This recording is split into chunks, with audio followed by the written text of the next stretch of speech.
Alê, para aqueles que nos visitam, Alê é um menino que foi... Menino. Cabelinho branco, dá uma cabecinha branca dele. Um irmão que foi formado aqui na igreja há bastante tempo. Muitos aqui o conheceram também nesta época. E 11 anos já, está lá 12 anos, está vivendo fora do país, está na Suíça. Tem sido pastor na igreja presbiteriana, na Assembleia de Deus, e tem edificado a vida de irmãos naquele lugar. Glória a Deus mesmo, glória a Deus mesmo. Então, para nós é uma grande alegria ver como o Senhor nos trouxe até aqui, como Ele tem nos sustentado, e que o Senhor use sua vida mais uma vez. Mano, vamos orar, vou orar por ele aqui, para que o Senhor nos abençoe. Toda glória seja dada a Ti, Senhor, que é o mantenedor da igreja. Obrigado pelo Teu Espírito e Tua palavra que foram mantidos para nos edificar. De fato, aquele que está aqui na frente, como todos nós, somos pecadores, mas Tua palavra é santa. Teu Espírito que trabalha em nossos corações é quem usa a palavra para nos moldar a Ti. Jesus Cristo é o nosso molde, a nossa direção e aquele que nós mais desejamos exaltar. Por isso, assim como tem sido na vida do Alê, que as suas palavras cheguem ao nosso coração para nos transformar à imagem do Teu Filho.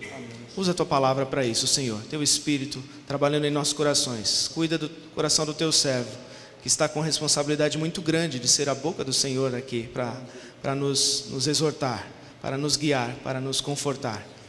Sê com Ele, Senhor, e tem misericórdia de nós. Que toda a nossa atenção esteja agora na Tua palavra. Enquanto o pregador prega, é Deus quem fala. Que a Tua igreja esteja atenta a isso. Em nome de Jesus, para a glória do Senhor. Amém. Fico muito feliz de estar aqui na casa do Senhor. Eu sempre, quando venho a Betel, me lembro da igreja de Antioquia, que preparava muitos dos servos do Senhor para fazer a obra.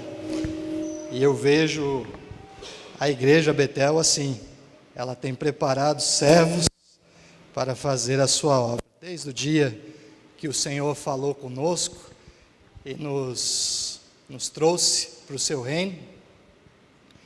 A irmã Valéria sabe disso, né? Eu só chamo ela de irmã Valéria agora, irmãos. Ela sabe disso, eu falei com ela antes de pedi-la em casamento. Eu disse, olha, eu tenho certeza que Deus tem alguma coisa na minha vida, eu não sei o que é, mas eu sei que Ele tem. E antes da gente se casar, eu queria que você soubesse isso. E ela estava muito apaixonada, né, irmãos? E aí ela nem prestou atenção. Eu falei, assim, eu esperei aquele momento certinho.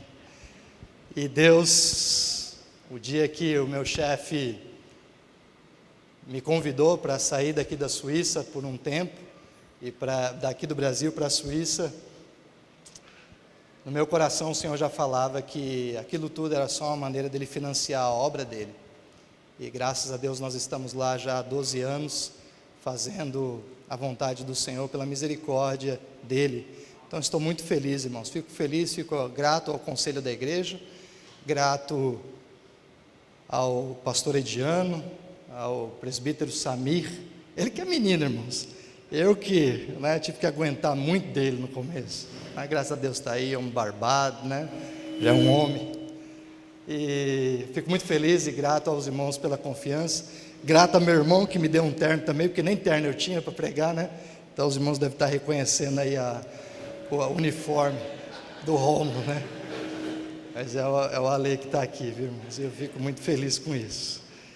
E trago uma saudação, com certeza, da igreja lá de Winterthur, é o nome da cidade. É o Taboão da Serra, que fica ali fora de Zurique, Mas lógico que a gente não fala que mora em Winterthur, a gente fala que mora em Zurique, Igual eu morava lá no Embu, falava que morava, não, ali pertinho do Morumbi, Desse jeito, Winterthur lá é o Taboão da Serra, E a gente está feliz. E igual o Marco também, que foi enviado, E a gente contente demais com a vida dele. E hoje de manhã eu entendi, irmãos.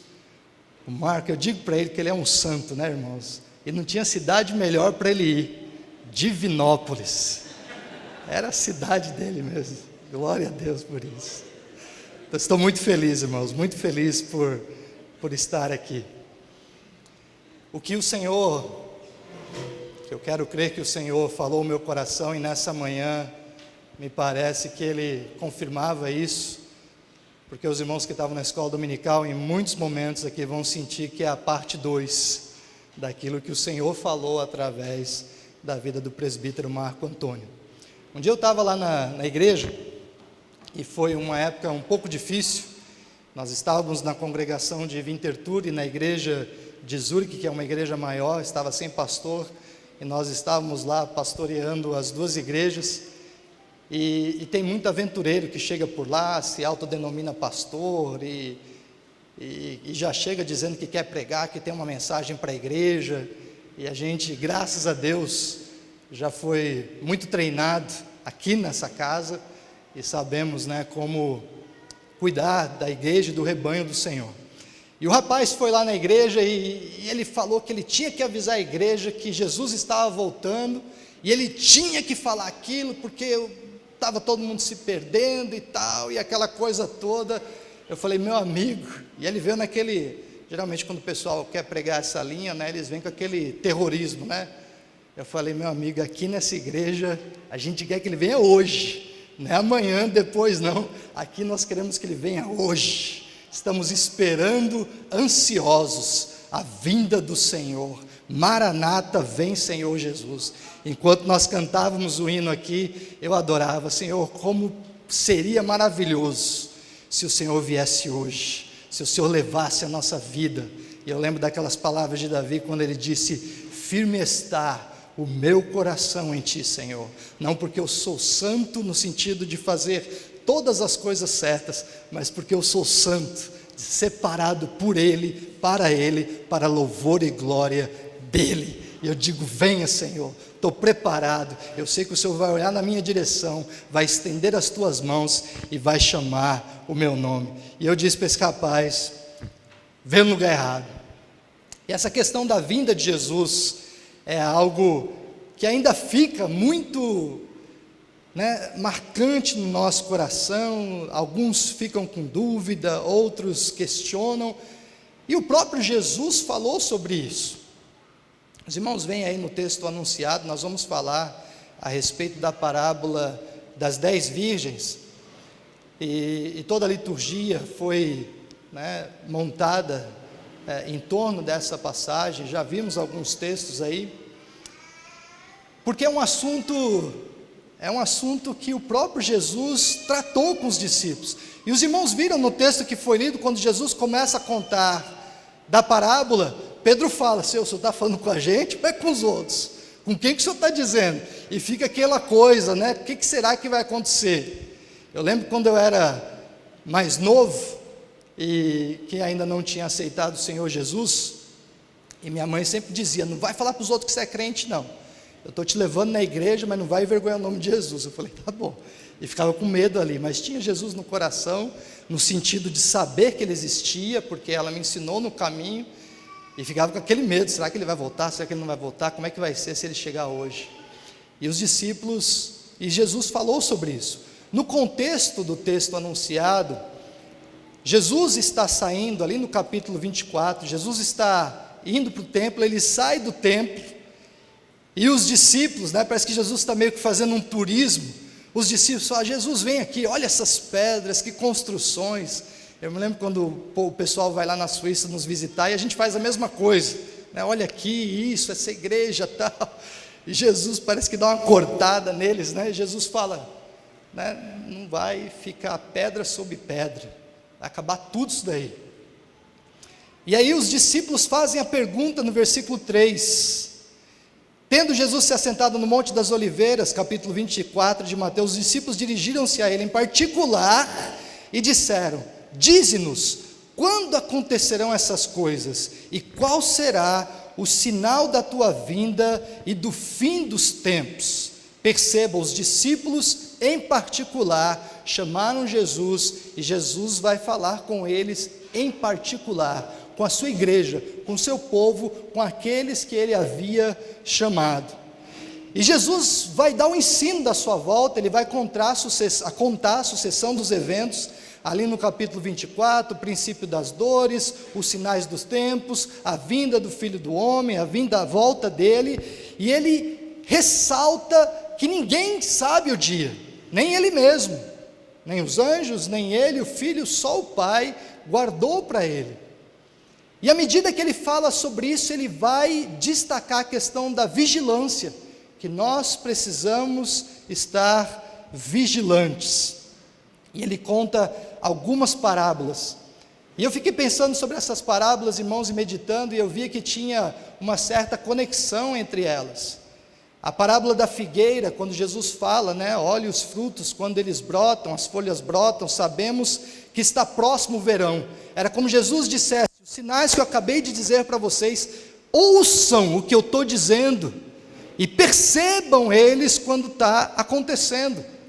Então Jesus diz que nesse processo de vigilância nós temos que estar atentos ao que ele diz, para que na hora que acontecer nós possamos identificar. Ele fala do servo bom e do servo mau, e ali parece que Jesus trata não do ouvir, mas ele vai tratar do testemunho, que ele fala que o servo mau fala: Jesus não vem mais, então agora eu vou judiar dos servos do Senhor, porque não esperavam mais Jesus vir, ou seja, faziam aquilo que não deveriam, estavam pecando por comissão, dando mau testemunho. Jesus disse: vigiem, ouçam o que eu digo, mas tenham um bom testemunho. Mais para frente, na parábola das 10 virgens, e é o que nós vamos tratar, ele vai falar da vigilância, não vai falar da ação, não vai falar do ouvido, mas vai falar de algo mais profundo, e é o que nós vamos ver a seguir. E eu entendo que é uma vida cheia do Espírito Santo. E por fim ele fala dos talentos, aquele que recebeu 2 talentos, 1 talento, 2 e 5, e o Senhor foi embora, e quando voltou ele queria que tivessem trabalhado. Então o primeiro fala do ouvir, o segundo fala do testemunho, o terceiro fala da vigilância, vivendo no Espírito, e por fim, essa parábola dos talentos nos diz: aquilo que o Senhor nos dá, nós precisamos trabalhar, nós precisamos multiplicar, nós precisamos fazer. E o problema ali daquele que errou foi se omitir. Em todas as parábolas ele vai destacar aquele que fez a coisa certa e aquele que fez a coisa errada. E eu fiquei perguntando comigo mesmo, falei assim: poxa vida, Jesus estava falando com a sua igreja, Jesus estava falando com o seu povo, ele mesmo tinha dito para os discípulos: aquele que o Pai me dá, esses vêm a mim, e de maneira nenhuma os lançarei fora. Então Jesus já tinha dito para eles que o Senhor, que ele não os abandonaria, mas que os teria na sua mão, e que eles poderiam ter certeza da sua salvação, que é o que nós também cremos. Mas ao mesmo tempo Jesus dá um alerta, porque os discípulos estavam preocupados, eles achavam que Jesus voltaria ali naqueles próximos dias, e Jesus diz a eles o que nós vimos na escola dominical: Jesus não esconde, Jesus diz a verdade: eu vou demorar, e a coisa não vai ser fácil. Eu me lembrei, irmãos, que lá na Europa a gente sofre um pouquinho mais, com outro tipo de segurança, que é a questão do terrorismo, lá é mais evidente, e quando o Estado Islâmico se manifestou lá na Síria e no Iraque, em vários lugares da Europa tiveram atentados, os Estados Unidos se levantaram e reuniram lá com outros países para participar da guerra, e o Obama, eu nunca me esqueço, o Obama, no primeiro dia que eles disseram: nós vamos combater o Estado Islâmico, mas ele disse: vai demorar, nós vamos vencer, não tem equiparação de poder, não tem como medir a força do Estado Islâmico com o poder militar dos Estados Unidos, nós vamos vencer, mas a estratégia, o jeito que a gente vai vencer vai ser diferente, e vai demorar, e aconteceu, eles venceram,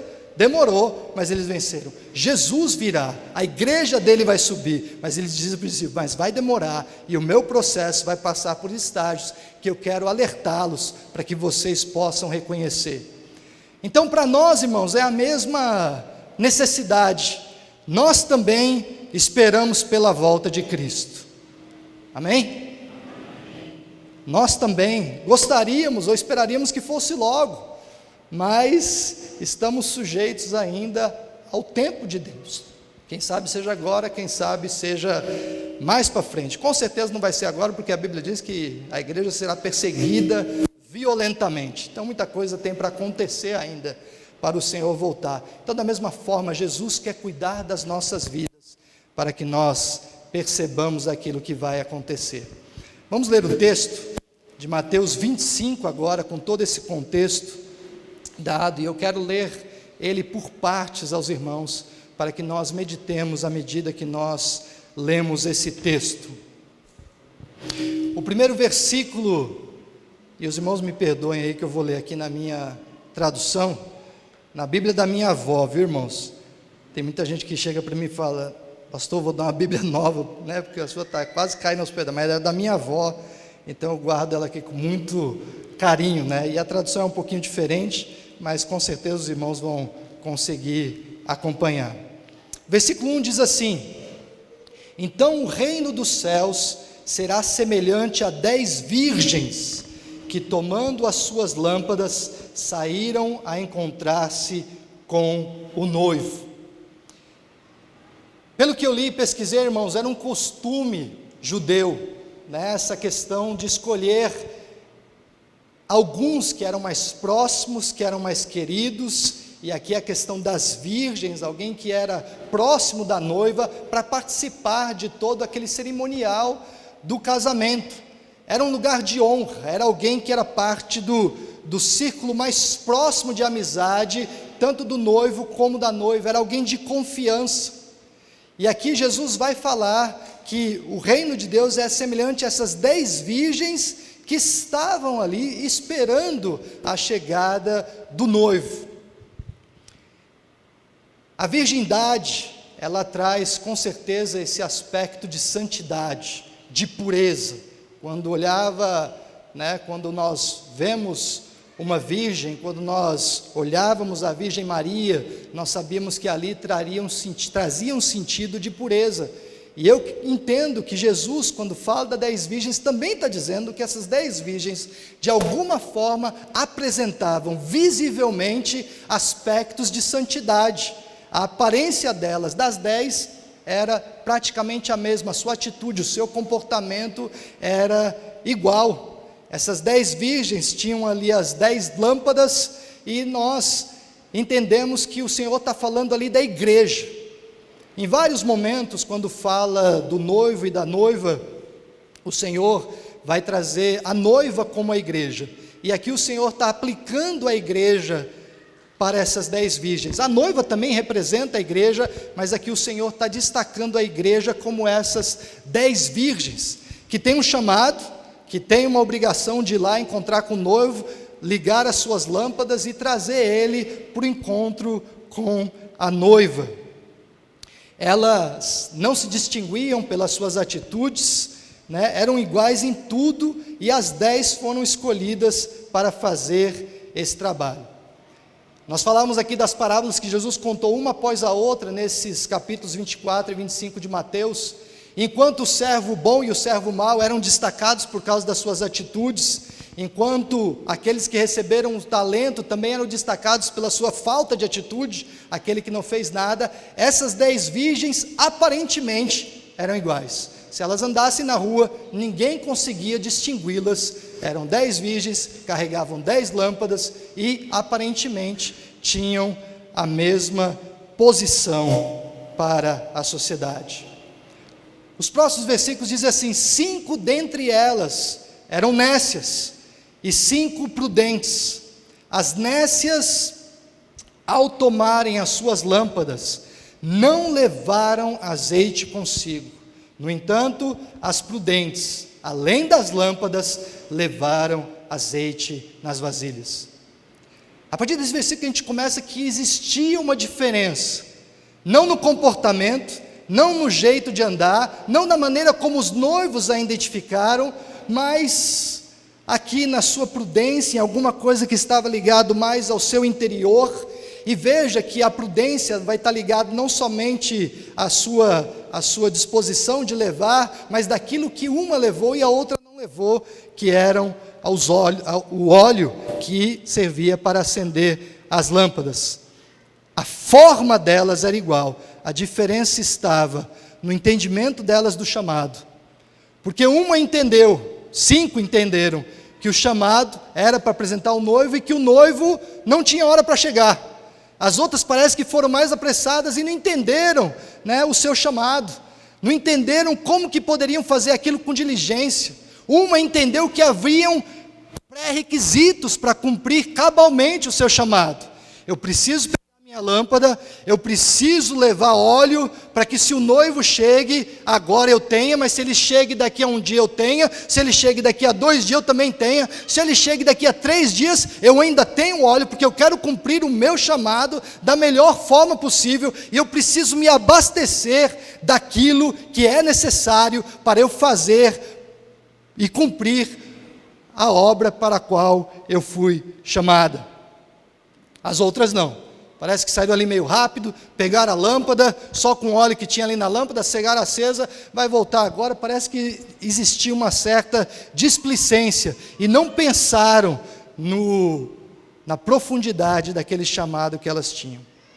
Eu estava ouvindo o reverendo Sproul a respeito dessa parábola, e como ele, eu também tenho muita dificuldade, irmãos, às vezes de alegorizar tudo, né? Tem muita gente que gosta de alegorizar e tentar encontrar um significado para cada palavrinha que está escrito na Bíblia, e às vezes se perde e não passa a mensagem central. E a gente tem que tomar esse cuidado, temos que tomar esse cuidado com certeza, e não alegorizar, porque senão a gente fica perdido. Como eu contava para os irmãos outro dia, já vi até pregação da mãe do filho pródigo, né? E já vi pregação de missões falando de Ana, que teve um filho, e por isso também nós temos que ter o desejo de ter filhos no Senhor, precisamos evangelizar. Eu falei, tem que ir muito profundo, né, irmãos? Então a gente tem que tomar cuidado com essas coisas. Contudo, quando nós vemos um texto, e o Sproul falava sobre isso, e eu concordava com ele, a questão do óleo aqui, ela é muito central no texto, ela é muito importante no entendimento dessa palavra. E historicamente a igreja tem entendido esse óleo, aquilo que fez diferença entre as virgens loucas e as virgens prudentes. A igreja católica historicamente tem entendido isso como a obra, as obras que nós fazemos. E a igreja protestante, de forma mais tradicional, tem entendido que esse óleo é o próprio Espírito Santo. Em várias ocasiões na Bíblia, em algumas ocasiões na Bíblia, vai trazer essa analogia do óleo, do Espírito Santo. E entenda o Espírito Santo aqui como aquele que faz a obra nas nossas vidas, como aquele que nos habilita para fazer a obra. Os irmãos lembram quando Jesus disse aos discípulos: fiquem aqui, porque do alto vai descer poder sobre a vida de vocês, vocês vão receber o Espírito Santo, e aí vão poder fazer a obra do Senhor. Jesus Cristo foi a mesma coisa, ele esteve ali durante 30 anos, depois do seu batismo, o Espírito desceu sobre ele, e a Bíblia diz que ele, cheio do Espírito Santo, foi levado ao deserto para ser tentado. John Piper e o próprio Sproul também entendem que esse óleo, se pudermos entender o que ele é o Espírito Santo na vida do crente, é a presença de Deus na vida do crente, é aquele que convence do pecado, da justiça e do juízo, é aquele que dá o dínamo de Deus, o poder de Deus sobre a vida da igreja, e é aquele que nós podemos buscar. Alguns entendiam que era a graça, ou que era alguma outra coisa que é dada por Deus, que é Deus que dá, e o ser humano não pode fazer nada para obter, mas a Bíblia diz que nós podemos ter e buscar uma vida no Espírito Santo, e essas virgens mostram isso. Atos 1:8, como eu disse, diz: mas receberão poder quando o Espírito Santo descer sobre vós, e serão minhas testemunhas em Jerusalém, em toda a Judéia e Samaria, até os confins da terra. Eu me lembro, irmãos, que na minha mocidade, Deus falou muito profundamente ao meu coração, uma frase que eu sempre repetia: Deus sempre tem algo mais para nos dar. Nós somos um copo que nunca vai estar cheio na sua plenitude aqui nessa terra. Nós somos um vaso que nunca vai estar cheio. Deus sempre pode derramar mais. Deus sempre pode encher mais. Deus está sempre aberto para derramar o seu Santo Espírito sobre a nossa vida, a habilidade para fazermos a obra do Senhor e termos intimidade com Ele mais e mais e mais e mais. Engana-se aquele que entende que não, eu já sei tudo. Outro dia lá na igreja apareceu uma irmã que dizia: eu não vou mais para a escola dominical, eu não venho na escola dominical. Eu falei: por quê? Falou: eu já sei tudo. Eu falei: venha para dar aula então. Ela não quis vir. Tem gente que entende que já sabe de tudo, que já conhece todas as coisas, que já teve todas as experiências com Deus através do Espírito Santo, e esquece de buscar o Espírito Santo de Deus todos os dias. Antigamente, irmãos, Deus falava na pessoa do Pai aos profetas, aos sacerdotes. Jesus se manifesta, a palavra está aqui, mas quem Ele deixou conosco foi o outro Consolador. E muitas vezes, como essas virgens nécias, elas ignoraram esse poder de Deus que foi colocado à nossa disposição. Efésios 5,18 diz assim: não se embriaguem com vinho, que leva à libertinagem, mas deixem-se encher pelo Espírito, falando entre vós com salmos, hinos e cânticos espirituais, cantando e louvando de coração ao Senhor, dando graças constantemente a Deus Pai, por todas as coisas, em nome de nosso Senhor Jesus Cristo. O reverendo Augusto Nicodemos fala em um dos seus sermões, a respeito de encher do Espírito Santo. E basicamente o que ele diz é: quando o Espírito Santo enche, não tem espaço para mais nada. Não tem espaço para a sua vontade, não tem espaço para o seu plano, não tem espaço para o seu querer, não tem espaço para o seu entendimento, não tem espaço para o seu desejo, não tem espaço para nada. Só tem espaço em primeiro lugar para o Espírito Santo. É Ele que guia as nossas vidas. E ele diz, e ele não só enche, mas ele enche do Espírito Santo. E se você está cheio do Espírito Santo, com certeza na sua vida vai manifestar santidade, porque é o Espírito Santo de Deus. E muitas vezes na vida da igreja, a igreja vive de uma forma medíocre. Tem que ter cuidado com essa palavra. Eu usei lá uma vez na igreja, e os irmãos vieram brigar comigo. Falei: o senhor está xingando a gente? Falei: não, primeiro que eu não me dirigi a ninguém pessoalmente, né? Se alguém está mostrando que a palavra é para você, é o Espírito Santo de Deus, não sou eu. E segundo que medíocre é o quê? É o nota 5. Passou ali de raspão. E Deus está querendo dar mais. Deus está querendo encher. Deus está querendo disponibilizar da intimidade que Ele dá somente para a igreja. E muitas vezes a igreja quer viver de forma medíocre. Deixe-se encher pelo Espírito de Deus. Leve a sua lâmpada cheio da glória de Deus todos os dias. Era isso que essas virgens deveriam entender. Versículo 5 diz assim: e tardando o noivo, foram todas tomadas de sono e adormeceram. Preste atenção. E o pastor John Piper, ele falava sobre isso, e eu concordei muito com ele. Tinha que concordar, né? Porque é complicado, né, irmãos? A gente cola muito, viu, irmão? Não sei o Samir não, né? Mas eu colo demais, irmãos. Vou lá nos recursos, né? Para se transmitir ao Senhor aquilo que Ele fala, grandes homens dEle.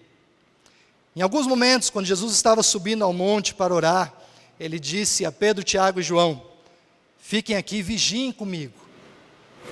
E eles, muito cansados, dormiram. E Jesus volta e os repreende. Agora não é hora de dormir, agora é hora de estar acordados. A diferença desse momento aqui, desse texto, é que todas as virgens dormiram, tanto as nécias quanto as prudentes. Alguns pensam, irmãos, assim, Jesus voltar, eu preciso ficar olhando para o céu todo o tempo. A Bíblia diz que tinham alguns que deixaram de trabalhar. Paulo chega e fala, não, peraí, vamos trabalhar. Se ninguém trabalha, também não vai comer. Precisa, e tinha gente que ficava lá, olhando para o céu, será que ele vai vir agora? Não vou fazer nenhum pecado hoje, vou me perdoar, vou pedir perdão de todas as coisas, porque vai que ele volta agora. E o que eu entendo a respeito desse dormiram, é que a nossa vida, irmãos, temos que estar constantemente esperando pelo Senhor, que Ele volte a qualquer hora. Que bênção vai ser? Cadê o Ale? Olha lá o Ale. Se Jesus voltar e se estiver dormindo, Ale, é uma bênção. O Ale gosta muito de dormir. Nós fazíamos ali evangelismo na Praça da Sé, saímos lá do Mackenzie, íamos evangelizar lá na Boca do Lixo, e depois terminava e já não tinha mais ônibus. E aí nós fugíamos lá para a Igreja Renascer, que tinha uma vigília lá. Eu era crente, né, irmãos? O Ale, mais ou menos. Mas o Ale chegava lá e era no Copan, que era o cinema, né? Aquelas cadeiras gostosas. E ele dormia com gosto, irmãos, da vigília, né? Eu ali, fariseu, né? Falei, não vou dormir não, morrendo de sono. Se eu tivesse lido aquele texto na época, meu amigo, eu dobrava lá com você. Se Deus voltar quando nós estivermos dormindo, amém! Estamos preparados. Se Ele voltar enquanto eu estiver trabalhando, amém! Estamos preparados. Se Ele voltar porque eu tive um imprevisto e não estou na igreja, mas estou em outro lugar, amém! Porque eu sei que Ele vai me levar. Tem muito terrorismo aí, irmão, vem para a igreja, se Jesus voltar se eu não estiver na igreja, eu vou junto com Ele, porque eu sei que Ele vai me buscar, aonde eu estiver. E aqui esses dormiram, é que nós temos que ter o nosso tempo de descanso. Muitas vezes nós entramos nas atividades do nosso dia a dia, e às vezes até na igreja. Às vezes até na igreja. Uma certa ocasião, eu não sei se ela vai lembrar, a Andréia, ela era muito agitada, irmãos, né? Trabalhava bastante aí com os adolescentes e tal, e um dia a gente estava aqui no culto, e ela correndo de um lado para o outro, eu sempre conto esse testemunho onde eu vou. E ela correndo de um lado para o outro, e eu creio que foi, com certeza, porque eu pessoalmente não ia me preocupar, mas pelo Espírito que age nas nossas vidas, e eu vi ali ela preocupada, e saía, entrava, e assim entrava, e eu coloquei a mão no ombro dela, abracei e falei, irmã, né, quase aquele que Jesus falava, né, Marta, Marta. E eu lembro que ela chorou ali nos meus braços, e a gente começou a participar do culto. Precisamos ter descanso na presença do Senhor. É Ele que faz a obra, é Ele que vai vir buscar, Ele sabe quem Ele vai levar, e não precisamos ficar atemorizados com isso. Mas à meia-noite, versículo 6, ouviu-se um grito, eis o noivo, saí ao seu encontro. Meia-noite, e o entendimento da palavra de Deus quando diz meia-noite é a hora que ninguém espera. Ele vai vir, Ele vai aparecer, mas o que eu acho tremendo, irmãos, é alguém, não diz quem gritou, mas diz que alguém estava vigiando mais. E essa aqui vai ser a trombeta que nós cantamos aqui. Vai tocar, vai estrugir a trombeta, e nós saberemos que Ele está vindo. Amém? Vai ser maravilhoso. A trombeta vai tocar, o anjo vai vir, e nós saberemos que o Senhor está chegando. Perceba a ordem que foi dada. Sair ao seu encontro. Todas as virgens receberam essa ordem. E todos nós receberemos essa ordem naquele dia também. Romanos 14, 11 diz assim, porque está escrito, por mim mesmo jurei, diz o Senhor, diante de mim todo joelho se dobrará, e toda língua confessará que sou Deus. Romanos 14, 11. Você tem uma escolha. Você dobra o seu joelho à glória, e naquele último dia você vai dobrar em adoração. Ou você não dobra o seu joelho, e naquele último dia você vai dobrar, mas em desespero. Dobre-se diante do Senhor, submeta-se à poderosa mão do Deus Jeová. Versículo 7, então se levantaram todas aquelas virgens e prepararam as suas lâmpadas. Irmãos, é interessante ver as nécias, com certeza o óleo dela já estava acabando, mas a Bíblia diz que todas elas se levantaram e aprontaram as suas lâmpadas e começaram a ir atrás.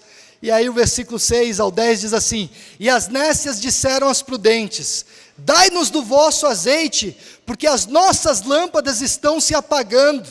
Mas as prudentes responderam: não, para que não nos falte a nós e a vós outras, ide antes aos que o vendem, e comprai-o. E saindo elas para comprar, chegou o noivo, e as que estavam apercebidas entraram com ele para as bodas, e fechou-se a porta. Eu penso nesse texto, irmão, se fosse no nosso mundo atual, onde todo mundo debate todas as coisas, onde bandido é defendido, onde há injustiça para todo lado e não existe culpa de nada. Se chegasse alguém, colocasse esse texto aqui lá no... Não é mais Facebook que usa, né? É o que agora? Instagram, Twitter, o que quer que seja. Não, mas não pode, isso aí não faz sentido, porque elas não dividiram, elas foram egoístas. É interessante, irmãos, nós queremos aplicar a nossa justiça e o nosso pensamento a Deus. Nós que somos corrompidos na última célula do nosso dedão, até a última célula do fio do nosso cabelo. Nós que não conseguimos interpretar nada de forma pura e santa se Deus não agir na nossa vida, muitas vezes nós queremos aplicar o nosso senso de justiça para Deus. E eu vejo que esse texto aqui ia ter problema hoje.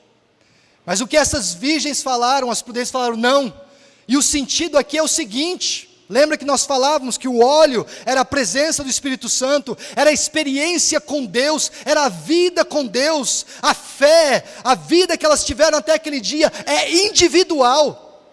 Quando ela diz isso, não é porque eu não quero, mas é porque eu não posso. Eu tenho a minha experiência, você tem a sua, e agora não podemos fazer mais nada. Não há como dividir. E aí ela dá o conselho para as nécias, e por incrível que pareça, as nécias ouvem o conselho do sábio. Talvez tenha sido a única vez na Bíblia que a nécia ouviu, mas aí não era mais tempo. Não era mais tempo de comprar, não era mais tempo de buscar, não era mais tempo de ir atrás de Deus, de buscar essa experiência, aquele óleo, para que pudessem estar preparadas. Acabou, agora é hora de queimar o óleo, é de acender a luz, de exaltar o Mestre que está vindo. Agora é hora de glorificar ao Senhor. Não é mais hora de ter experiência, mas agora é hora de colocar a experiência para fora, em adoração, em escoltar o noivo até a sua noiva. Esse era o momento, não era mais hora de comprar. Mas as nécias foram atrás daquele óleo na hora errada. O noivo chega, as prudentes o recebem e elas entram para celebrarem todas juntas. A porta é fechada. E aqui eu me lembro da arca de Noé. Nem que Noé quisesse abrir a porta, não dava. Por isso que Deus fechou ela. Foi Deus que fechou. E naquele último dia, irmãos, que glorioso vai ser chegar no céu, ser recebido pelo Senhor Jesus. E naquele momento, eu saber que todo mal foi aniquilado, que não tem mais serpente, que ninguém vai vir bulir com a minha vida, que ninguém vai mais mexer comigo, eu estou guardado para sempre. O texto de Apocalipse diz: as portas nunca mais se fecharão, porque não haverá dia e nem haverá noite, não tem mal, não tem problema nenhum, estaremos lá resguardados para sempre na presença do Senhor. Esse é o nosso maior alvo, essa é a nossa caminhada. Por fim, versículo 11 ao versículo 13, mais tarde chegaram as virgens nécias, clamando: Senhor, Senhor, abre-nos a porta. Mas ele respondeu: em verdade vos digo, que não vos conheço. Vigiai, pois, Jesus dizendo aos discípulos, porque não sabeis o dia e nem a hora. O reverendo Sprum, em um dos seus estudos, ele falava sobre essa dupla chamada de nomes. Abraão, Abraão, Jacó, Jacó, Moisés, Moisés, Samuel, Samuel, Marta, Marta. Simão, Simão, Saulo, Saulo, por que me persegues? Deus meu, por que me desamparaste? E no idioma grego, quando eles repetiam dessas duas vezes, mostrava intimidade. Era como se essas virgens tivessem chegado lá e disseram: Senhor, Senhor, Tu eres o meu Senhor, eu te conheço, eu estava aqui, eu fazia parte, o Senhor me chamou para fazer parte desse grupo das 10. Senhor, Senhor. E que terrível foi para elas ouvirem o Senhor vir à porta, olhar para cada uma delas e dizer: não vos conheço. Não me chame de Senhor, Senhor, não vos conheço. Não quer dizer que Jesus não sabia quem elas, que Jesus ou que Deus, na figura desse noivo, não sabe quem somos. Ele sabe de todas as coisas, mas esse conhecimento vem no sentido de intimidade. É igual aquela palavra que nós sabemos, quando a Bíblia diz que José não conheceu Maria, não teve intimidade com ela. Mateus 7, 22 e 23 diz assim: muitos me dirão naquele dia: Senhor, Senhor, não profetizamos em Teu nome não expulsamos demônios, e não realizamos muitos milagres? Então eu lhes direi claramente: nunca os conheci. Afastem-se de mim, vocês que praticam o mal. Eram virgens, 10, no formato, naquilo que era exterior, naquilo que o olho humano olhava, eram tudo igual. Talvez tinham até um comportamento como o de Paulo. Paulo diz: eu era hebreu dos hebreus, da tribo de Benjamim, era o mais religioso de todos, jejuava, buscava, conhecia a palavra. Mas ele fala: quando eu conheci aquele que quis me conhecer, eu considerei isso tudo como perda.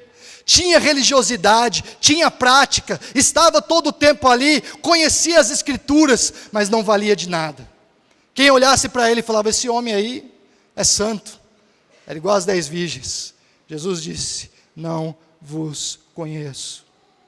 Tente imaginar o noivo dizendo isso a elas. Irmãos, o dia do Senhor é glorioso, mas vai ser um dia de dores profundas. Amós 5, 17, 18 diz assim: haverá lamentos em todas as vinhas, pois passarei no meio de vocês, diz o Senhor. Ai de vocês que anseiam pelo dia do Senhor. O que pensam vocês do dia do Senhor? Será dia de trevas e não de luz. Não adiantava mais, já era muito tarde. Eu vi uma vez o Paul Washer fazendo uma ilustração que tocou muito no meu coração. E nós cantávamos aqui: o Rei da Glória, levantai portais eternos. De quem que nós estamos falando? Aquele que lá no Gênesis, quando criou todas as coisas, a Bíblia diz que no princípio não existia nada, só existia Ele. E a Bíblia diz que Ele começou a dizer: montanhas se levantem e separem, e as montanhas se levantaram. Ele diz: árvores surgem, dê os seus frutos, e as árvores do nada, pelo poder da sua palavra, surgiam. Ele disse: sol apareça, o sol apareceu. Sol desça nesse momento, suba. O sol descia e subia no momento que ele governava. Ele dizia: lua, fique desse outro lado e siga também o seu padrão. E ele fazia, a lua fazia assim. Ele disse ao mar: olha, você vai até aqui, daqui para frente você não vai. E o mar o obedecia. Ele dizia às estrelas: você, galáxia, se forme desse lado, se alinhe desse lado, e elas se alinhavam. Vocês fiquem para esse outro lado, vocês vão mais para frente, mais para trás, e todos obedecendo o Senhor. E o mesmo Deus diz para mim e para você: encha-se do Espírito, e a gente diz não.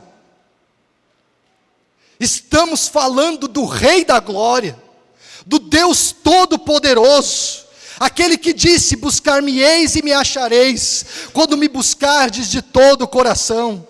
Aquele que diz: haverá lamento em todas as vinhas, pois passarei no meio de vocês, diz o Senhor. Ai de vocês que anseiam pelo dia do Senhor. Que pensam vocês, o dia do Senhor será dia de trevas e não de luz, esperando a volta de Deus? Se quiseres e me ouvires, comereis o melhor dessa terra, diz Isaías. Eis que estou à porta e bato. Se alguém ouvir a minha voz e abrir a porta, eu entrarei na sua casa, cearei com ele e ele ceará comigo. Invoca-me e te responderei. Anunciar-te-ei coisas grandes e ocultas que não sabes. O Deus que nós conhecemos, que alinhou as estrelas, que fez o sol, que fez a lua, continua convidando a sua igreja. E incessantemente a sua igreja dá as suas costas, tem outras prioridades. Não era mais o momento. Eu imagino que o noivo naquela hora, eu falei, eu chamei, eu convidei, mas agora não dá mais tempo. Encha-se do Espírito enquanto há tempo. Essa igreja vai estudar sobre 1 Coríntios 3:9. Pois nós somos cooperadores de Deus. Vocês são lavoura de Deus e edifício de Deus. Quem somos nós para ser cooperador do Todo-Poderoso? Para participar da obra que Ele tem para fazer nessa terra? E Ele chama a sua igreja e diz: vocês são meus cooperadores. Eu falo: Senhor, tem misericórdia da minha vida. Nós somos filhos de Eva, que a presença do Espírito Santo muitas vezes é alvo, e ele, Deus glorioso, da sua chegada, continua nos convidando para viver uma vida com Ele. Não assim o Senhor, hoje é tempo de atender ao seu chamado. Ouça a voz do Senhor e se submeta ao seu chamado. É isso que eu queria trazer para nós e para mim. Continua a nos chamar hoje. Amém? Que Deus abençoe, nos encha do seu Santo Espírito.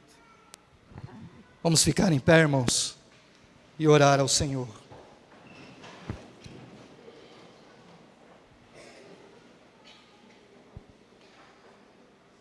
Senhor amado, em primeiro lugar, Senhor, eu quero louvar o teu santo nome, adorar a beleza da tua santidade, ó Deus, porque não existe outro Deus igual ao Senhor.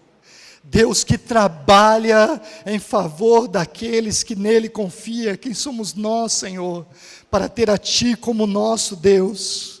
Obrigado, Senhor, porque os Teus olhos de graça, os Teus olhos de misericórdia voltaram para a nossa vida, mesmo nós não podendo oferecer nada para Ti. Obrigado, ó Deus, porque o Senhor vem nos dar essa palavra, Senhor, para animar o nosso coração, para saber que o Senhor continua nos convidando, para que possamos, ó Pai amado, passar cada um desses dias, ó Deus, prontos, cheios do óleo que vem da Tua parte, Senhor. Em nome de Jesus, ó Pai amado, eu quero rogar pela vida da Tua igreja, como visitante nessa casa. Senhor amado, muitos têm sofrido, Senhor, muitos têm passado por dificuldades, ó Pai. Chegamos à Tua casa, Senhor amado, e não vemos os mesmos rostos que víamos há muito tempo atrás. Vemos sim novos, Senhor. Mas muitos, ó Deus amado, têm sido iludidos, enganados, ó Pai. E nós queremos rogar ao Senhor, que o Senhor, que é o guarda de Israel, venha proteger os Teus servos, Senhor. Traz de volta, Senhor amado, aquele que está longe, Senhor. Traz de volta, ó Deus amado, aquele que foi enganado, aquele que foi iludido, aquele que foi, ó Pai amado, desviado, Senhor, dos Teus santos caminhos.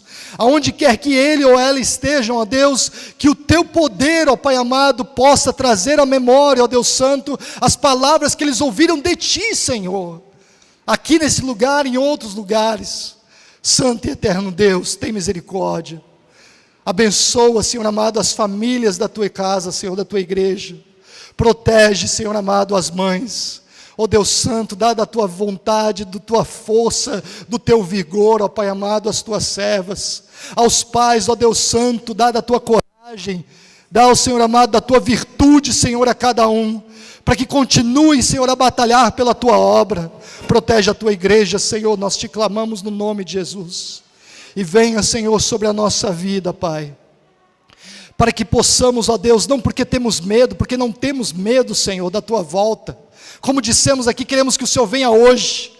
Mas durante esse tempo, Senhor, assim como diz Paulo, que possamos aproveitar cada minuto, Senhor, daquilo que o Senhor tem para oferecer, e que possamos nos encher do Teu poder e da Tua glória, Senhor amado. No nome de Jesus nós pedimos, Senhor, vem sobre a nossa vida, vem sobre a minha vida, vem sobre a vida da Tua igreja, é o que nós te pedimos, Senhor amado, no nome de Jesus. Receba a bênção do Senhor. Que a graça do nosso Senhor e Salvador Jesus Cristo, que o grande amor de Deus, o nosso eterno Pai, que o consolo, a virtude, a amizade, a companhia do Santo Espírito de Deus, esteja sobre ti, Igreja Betel, e sobre todo o povo de Deus espalhado pela terra, não somente agora, mas para todos sempre. Os irmãos dizem amém.